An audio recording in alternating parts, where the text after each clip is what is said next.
we used to have a lot of farms on the outskirts, on the peripheries of Greater Accra region, is gradually being taken up by urban development. The fear is if we do not do anything about this now, in future we're likely to lose out on all this land. Over the past 50 years, Ghana has seen a significant rise in population, which when coupled with an increase in agricultural needs and urban sprawl, has put pressure on the nation's land use developers. The biggest barrier for Ghana's land development today is out-of-date technology and information, which makes efficient land use planning increasingly more difficult. GALUP aims to change that. What GALUP does is create tools and integrate into software that is open source, so people can access the data, the information, and the technology for free. It's basically a tool set that enables people like folks in LUSPA to do suitability analysis. So in Ghana, we have the Land Use and Spatial Planning Authority, where I work, that works on the national and the regional levels. But we also have the Fiscal Planning Departments that work in the district levels.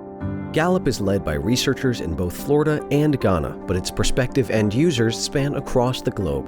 With the support of its stakeholders, the GALUP team has continually equipped its users with the resources and tools needed to foster sustainable land use practices on a global scale. The biggest advantage for us is we no longer have to download such huge data to work with. It's just on the cloud. So previously on Google Maps, we would get 2016 images, but now we get up to 2020, 2021 images, and that's great. We have land, we want to plan the land area, but which areas are suitable for specific uses, and you actually have a software that you can put in certain parameters to guide you in allocating land for specific uses. These open source tools are readily available. You can easily have access to them and then work or plan well, and also share the results of those plans with other people.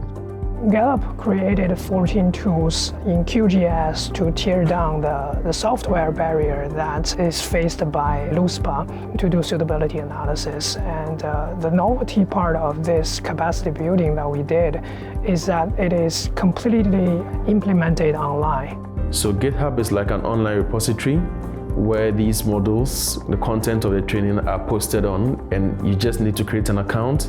You go onto the account and you have access to all of this information being displayed by GALUP.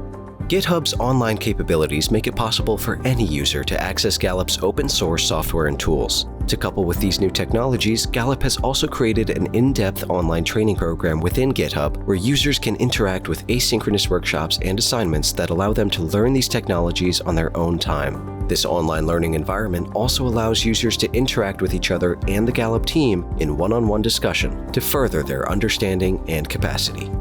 GALUP, one of its main objectives has been the capacity building aspect of things. The GALUP project is on a scale where every urban planner in Ghana would need to learn this. So the plan is to go beyond the national office and take it from the regional perspective to ensure that we are training our regional officers who would also carry it further to the district officers under them.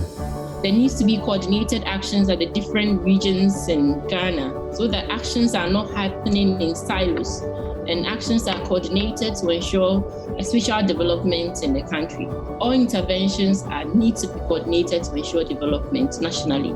It's the people living in the area that matters, because all the visions and goals are based on the people's value who lives in it. So if there is effective land use planning, it will ensure that there is safety within our communities. And it also ensures that we have a sustainable development. So development that will cater for the needs of the present and then the future generations. This is just the start of bigger things to come.